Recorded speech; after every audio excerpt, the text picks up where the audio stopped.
Pagod, puyat at gutom ang tinitiis ng bawat overseas Filipino worker upang makapagbigay ng suporta at masustentuhan ang kanilang mga pamilya.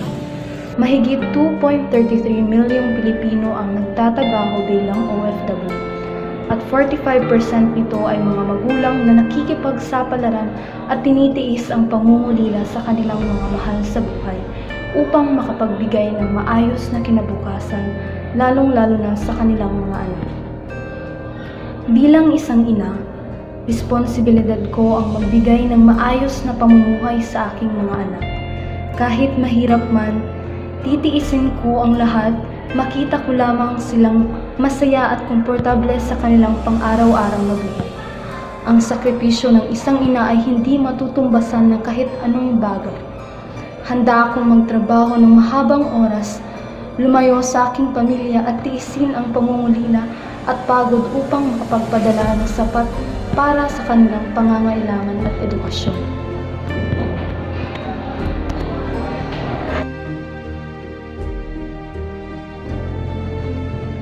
Ang paglayo sa pamilya ay hindi madali. Maraming gabing umiiyak ako dahil sa pangungulila sa mga anak ko. Maraming Pasko at bagong taon ang dumaan nang wala sila sa aking piling. Subalit, ang bawat patak ng pawis at luha ay nagiging inspirasyon para patuloy akong magsumikap.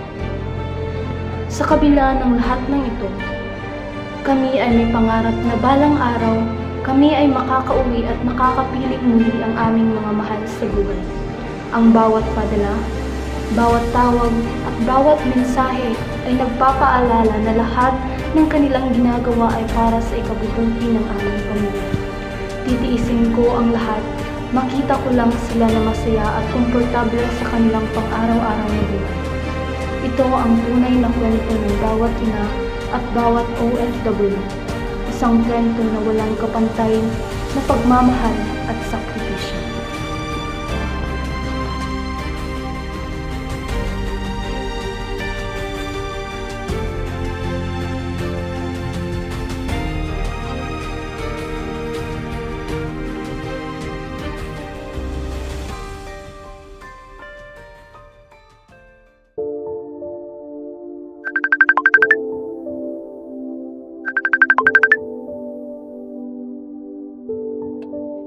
Luna, gusto naman ka? Gusto naman na yung pag-swila? Okay naman, ma. Ma, doon ba? Kasi makapadaya ko sa ng kuhaan ko man, kwarta na yung ay sa patient sa akin. Invitation na? Hindi ko may anniversary sa ni Mama. Pero sige na lang, makakamanin ka muna. Okay. Doon, basin makapadaya sa ikaw kuman ba para sa ako bago na cellphone. Kaya yung tawa ko cellphone kayo na pinarili kayo is yan na ako nang nagpalitan. Dugay na sa daan ako dahil nagtrabaho sa abroad kasi di ko to kayo palit sa tao na kumakay para if ever ko na pagjaya sa kuhan, mga video-video sa eskwelahan like projects. Kung sa pa ko ng gano'n ng quality kayo sipog na yung guba na cellphone mo. Grabe na karaan. Mao, paliti ako. Isabay na sa pagpadaya. Tapos sabi na, manduwa ko sa mga invitation na nagkakapanan ko na na. Kasi susunod na ang cellphone. Tira. Ay, nasa kayaw naman galing. Yung cellphone na ako. Tapos patani mo palitan. Grabe siya. Kabili niyo kadugay na ng trabaho. Kung ka mo nang palit. Kung masatuloy mo na pagtrabaho. Sige na. Basta kayo mo padayan sila mo. Kaya gamitin sa mga pati tuition eh, dungan na kantanan. Sige na, sila nahalap. Basta mo to, Mao. Magulang, sige lang taon na ni Mama, maghanap lang ko. Sige na, ano na po, bye-bye, I love you. Bye. Okay, sige. Bye.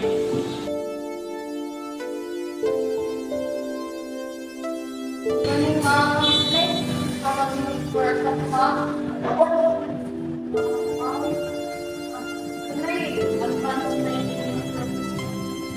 Kasal na din yung tangali move ako. May healing situation na. I promise, ma'am, na I will do better at my job. Just please let me advance my salary, ma'am. Please, ma'am.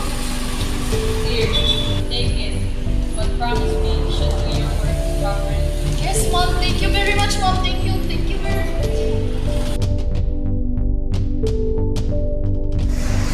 Uy, padala si mama. Ay, thank you.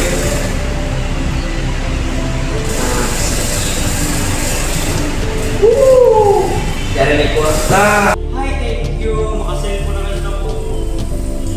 Makasuyan ako sa mga kasipin. Ay, makain mo na, thank you, Lord.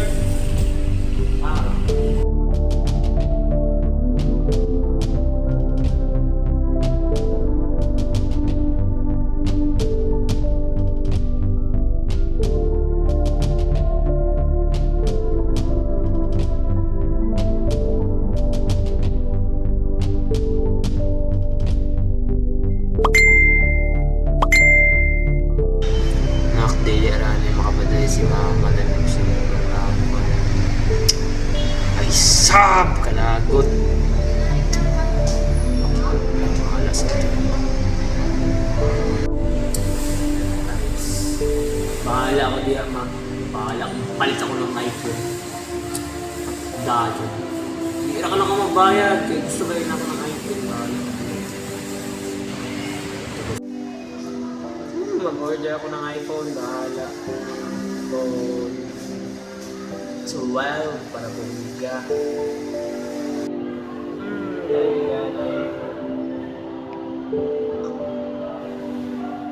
Buy, add to cart, and buy. Wait, tumbler. Soft glass. Add to cart. Ay, sapatos. Tuwag yun ako sapatos. Dito. Yung pera ko yung parang kasi kay mama. Parang paharap sa parang. Oo. Easy. Parang.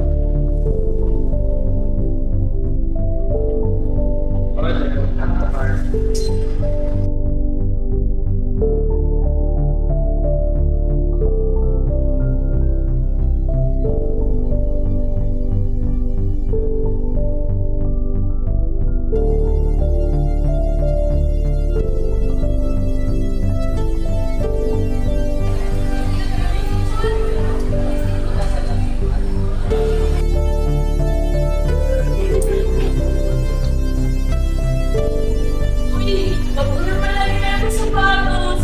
Nakakita na ka. Hindi ako basta. Ay, susunod kay. Alam ko yan lang abroad. Si mama lang abroad lang. Natuya ako si mama.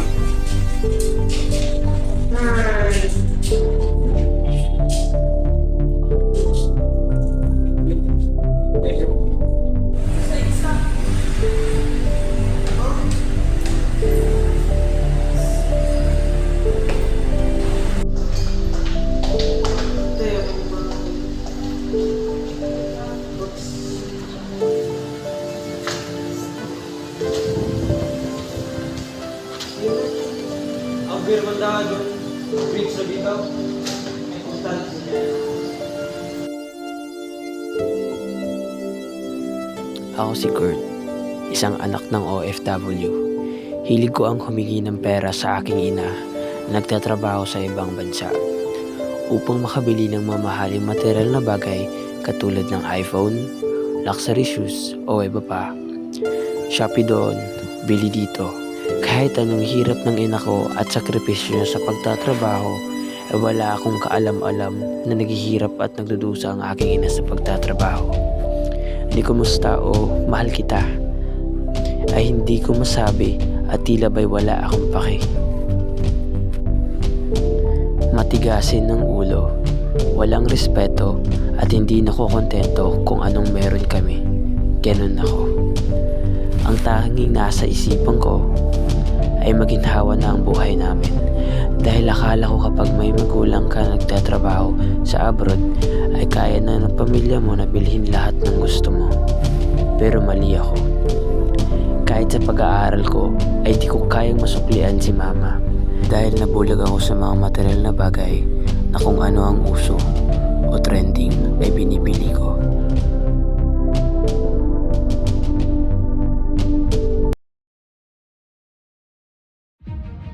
Ano ang materialism? Ang materialismo ay isang perspektibo sa sarili kung saan ang pagkakakilanlan ng isang individual, ang kasiyahan at pagtatagumpay ay nakaayon o nakabatay sa kanyang taglayan. Ayon sa pag-aaral, 10% ng mga kabataang Pilipino ay may isang magulang na overseas Filipino worker. At ang positibong epekto nito ay ang material at economic na mga benepisyo tulad ng magandang edukasyon at maraming pag-aari ng mga material na bagay tulad ng gadgets, sapatos at iba pa.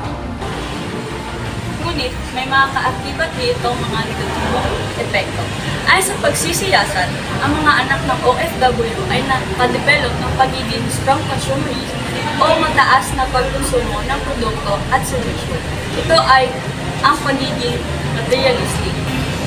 Ito ay dahil ang pananaw ng mga kabataan sa pera ay katumbas lamang sa kawalan ng kanilang mga magulang. At ito ay nagdudulot ng masamang epekto sa kanilang buong pagkakinalan araw-araw na buhay. Ayon sa pag-aaral ng Europe's Journal of Psychology, ang mga kabataan may materialism ay karaniwang kaunti ang interes sa kanilang pag-aaral. At higit sa lahat ay mababa ang academic performance. Paano ba natin masusolusyonan ang materialismo? Una, kinakailangan nating pahalagahan ang ating mga pag-aari at makontento kung ano ang meron sa atin. Pangalawa, maging masinop sa paghawak at paggastos ng pera. Dapat ilan ito sa mas importanteng mga bagay. Pangatlo, mag-uwi ng pananaw sa buhay. Ang pag-aari ng material na bagay ay hindi nagtatakda ng halaga ng ating buhay.